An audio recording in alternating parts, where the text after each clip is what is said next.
T-News. Apresentação: Marely Martins. Entrevista T-News. E agora nós vamos conversar com o deputado federal Sandro Alex, que é o presidente do PSD aqui no Paraná. Bom dia, deputado. Olá, bom dia a todos os ouvintes ligados. Quero só cumprimentar hoje Irati, onde aliás tem sinal aí da T, e cumprimentar também Teixeira Soares, dois municípios que completaram festividades de aniversário, municípios importantes da região. Deputado, nós tivemos na semana passada, mais uma vez, é claro, uma semana bastante tumultuada em Brasília, e a votação referente à denúncia contra o presidente Michel Temer ficou para o dia 2 de agosto, pelo menos é a previsão, né? Claro que com um parecer contrário aí à denúncia que será encaminhada à Câmara dos Deputados. Temos a informação de que o seu partido, o PSD, se posicionou contrário à denúncia, ou seja, a favor de Michel Temer, e vai votar contra a denúncia. O senhor já definiu o seu posicionamento? Não, o partido, na verdade, ele fechou questão, né? O partido, ele decidiu votar contrariamente a esta denúncia. Dificilmente um partido fecha questão. São em poucas situações onde o partido decide, então, fechar questão. E dessa vez eles fecharam questão. Eu não havia anunciado o meu voto nas redes sociais nem nos jornais do país, até em respeito ao partido. O partido, eu sou presidente estadual, mas eu tenho uma linha de investigação. Sempre tive uma linha de apurar qualquer tipo de denúncia e qualquer tipo de investigação. O que o partido tem me orientado e conversado comigo, porque eu estou conversando com o partido, até ganhei um prazo até o dia 2, né? Isso era para ser votado hoje, nessa segunda-feira. É o último dia, inclusive, hoje, de Câmara e Congresso. Mas é claro que nós não teremos quórum hoje, então isso ficou para o dia 2 de agosto. E o quórum será, na minha opinião, o pulo do gato nesta questão da denúncia. Porque com um quórum de 342, eu disse isso, inclusive, à Globo News, você corre o risco de nunca votar essa matéria. Por quê? Se a oposição estiver enfraquecida, ela não dá quórum. E eles têm cerca de 120, com mais 50 independentes, quase 200 votos. O governo, caso enfraqueça por alguma outra denúncia, também não vai dar quórum. Então corre-se o risco de ficar sem a votação, sem o Congresso votar. E qual é o prazo que o Congresso tem para votar isso? Não há prazo. É como no Supremo Tribunal Federal, por exemplo, quando um ministro pede vistas de um processo. Quantos processos nós temos hoje em que os ministros pedem vista e não há prazo para que ele devolva? Ou seja, fica o tribunal sem a decisão. Então eu tenho conversado com o partido e eles têm me orientado o seguinte, que a investigação acontecerá de qualquer forma. De qualquer forma. Com a denúncia ou sem a denúncia, a investigação acontecerá. O processo, ele não está extinto. Você não está arquivando o processo. A diferença aqui é o seguinte, investiga-se agora ou investiga-se a partir do dia 1º de janeiro de 2019. Se ele for investigado agora, abre-se então uma denúncia. Então qual é o problema da investigação agora? É que há um afastamento do presidente por 180 dias. Aí o processo corre de investigação, caso não seja o Supremo não queira denunciá-lo, não tenha provas suficientes, aí então ele volta ao cargo. Mas daí ele volta ao cargo com a eleição, na iminência da eleição. O senhor acha que tem elementos suficientes para que o Temer seja afastado? Eu acho que toda denúncia é muito grave, porém o procurador não fez uma denúncia. Aqui eu tenho que dizer a você que ele cometeu um erro, porque a denúncia que ele apresentou na CCJ só diz respeito à mala do Rocha Loures. E aí a população quer saber, a mala do Rocha Loures é do Temer ou é do Rocha Loures? O Rocha Loures não se pronunciou, não delatou, não falou. Então não há esse elo de ligação. Agora, ele não colocou nas provas a obstrução ou uma possível prevaricação, ele não colocou. Ele quis dividir as denúncias para formalizar mais de uma e haver um desgaste. É uma estratégia. Eu tenho formação também acadêmica. Eu penso o seguinte, se você tem absoluta convicção de que algo é grave, você vem com toda a denúncia formalizada. é um posicionamento meu. O procurador não quis fazê-lo. Ele dividiu. Ou seja, aqui nós não estamos falando dos outros elementos que estão, por exemplo, na gravação. Aqui só tem um elemento. A mala é de um ou é de outro? Há uma conexão? É isso que está sendo debatido e sendo discutido. Deveria estar todos os elementos. Acho que todo governo, ele exerce o seu poder. Isso aconteceu durante todos os anos, o governo formar uma base de coalizão e cooptar ou patrocinar municípios dos seus parlamentares. Eu não tenho também provas para dizer a você, olha, eles liberaram recursos para a base. Ofereceram alguma coisa para o senhor?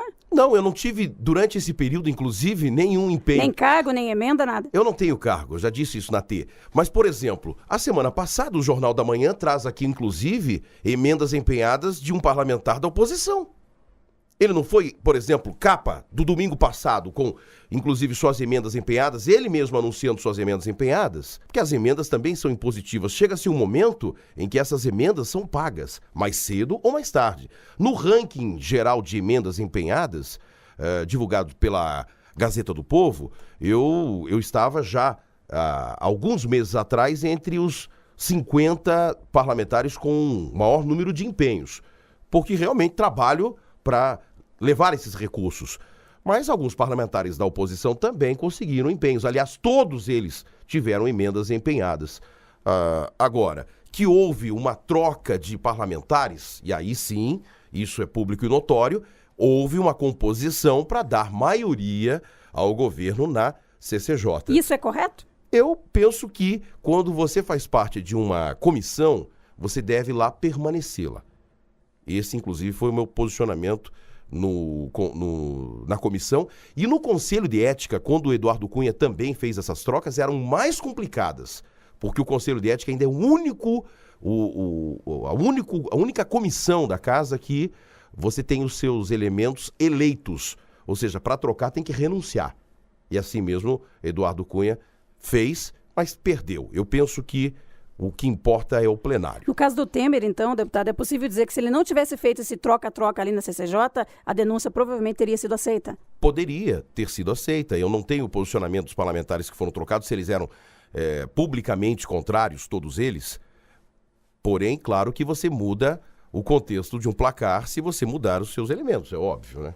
Agora eu vou deixar de lado um pouquinho o PSD e me dirigir exatamente ao deputado federal Sandro Alex, que sempre teve um posicionamento muito claro aqui no município de Ponta Grossa, enfim, em todo o país. E é claro, é natural, né, deputado, que a população queira um posicionamento seu, até porque o senhor votou favorável ao impeachment da presidente Dilma, ex-presidente, votou favorável à cassação do Eduardo Cunha, aliás, nada mais natural do que isso. E agora nós queremos saber, afinal de contas, o senhor vai votar a favor da denúncia do Temer ou contra? O que o senhor está esperando para decidir isso? Ou o senhor não tem a liberdade por conta do partido? Não, liberdade eu tenho. Eu estou esperando o dia 2 de agosto. Eu ganhei esse prazo. E eu tenho o seguinte pensamento: até o dia 2 de agosto, ou as coisas serão esclarecidas para melhor ou para pior. Ou nós teremos os elementos de que realmente isso é gravíssimo e não foi uma montagem, um embuste que foi feito, ou isso vai perder a sua eficiência. Então, nós ganhamos esse prazo no Brasil. Claro que a decisão que eu tomar tem reflexão direta no partido. Se o partido fechou questão, o partido pode me expulsar, pode tirar até meu mandato. Então é algo grave que eu estou analisando e estou conversando num diálogo franco. A população sabe, eu sou a favor de qualquer tipo de investigação. Aliás, eu também proponho investigações. A discussão que o partido diz é o seguinte: investiga-se agora, não há problema da investigação. O problema é o afastamento. Se você afasta o presidente, você paralisa o Brasil por 180 dias. Se isso acontecer no dia 1º de janeiro de 2019, acontecerá como o Lula. Ele será investigado numa justiça que não é do Supremo Tribunal Federal e poderá realmente lá se defender ou lá ser condenado, como aconteceu com o Lula. Então, essa é o posicionamento do partido que eles têm me dito. A denúncia vai acontecer, a investigação acontecerá. E se ele tiver que sair preso, inclusive, ele sairá de lá a partir do dia 1º de janeiro. Ou isso tem que ser feito agora.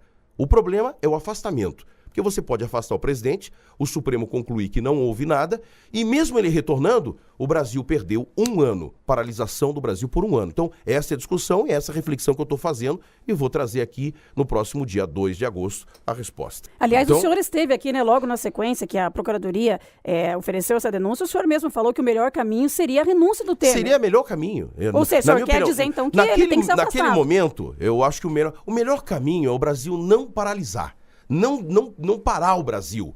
E nós estamos vendo que o Brasil começa a reagir. E aí, claro que você tem um processo estabelecido como esse, vai paralisar o Brasil e vai paralisar os governos. Então, é algo complexo. Agora, com relação a essa investigação, eu sou completamente a favor. A discussão é se ela vai acontecer agora ou ela vai acontecer a partir do ano que vem, do final do ano que vem. Essa vai ser a discussão, a tônica. O partido tem, claro, conversado comigo, eu tenho aqui o respeito do partido. Agora, o fechamento de questão foi grave e eu tenho que analisar. E eu disse aos senhores aqui, até o dia 2 de agosto, olha, um dia na política é uma vida e quase 15 dias é uma eternidade. Nós teremos até lá, podem ter convicção de que aparecerão esses outros elementos ou não. Eu só tenho uma crítica a fazer nesse processo. Sou a favor da investigação. É o meu posicionamento hoje aqui na T. Só tem uma crítica. Só não sabe se vai votar a favor ou contra ainda. Não, eu teria meu posicionamento hoje de votar a favor da investigação. Eu sempre tive esse posicionamento. Agora, quando o partido fechou questão, eu estou respeitando muito também o partido que me deu a presidência estadual. Agora, que a JBS não deveria ter essa anistia, esse perdão, isso eu também falei aqui na Rede T desde o início do processo. Não concordo com o que eles fizeram, não concordo com a forma que foi feita e não acho que os brasileiros também querem dar anistia total. E se não é verdade que eles deram propina para esses 1.800 políticos, que é a mesma delação do Temer, é a mesma. Se eles não deram, então que eles percam essa anistia e esse perdão que eles ganharam. Nós conversamos com o deputado federal Sandro Alex, presidente do PSD no Paraná. Obrigada pela participação, deputado, mais uma vez aqui na T e um bom dia. Bom dia a todos.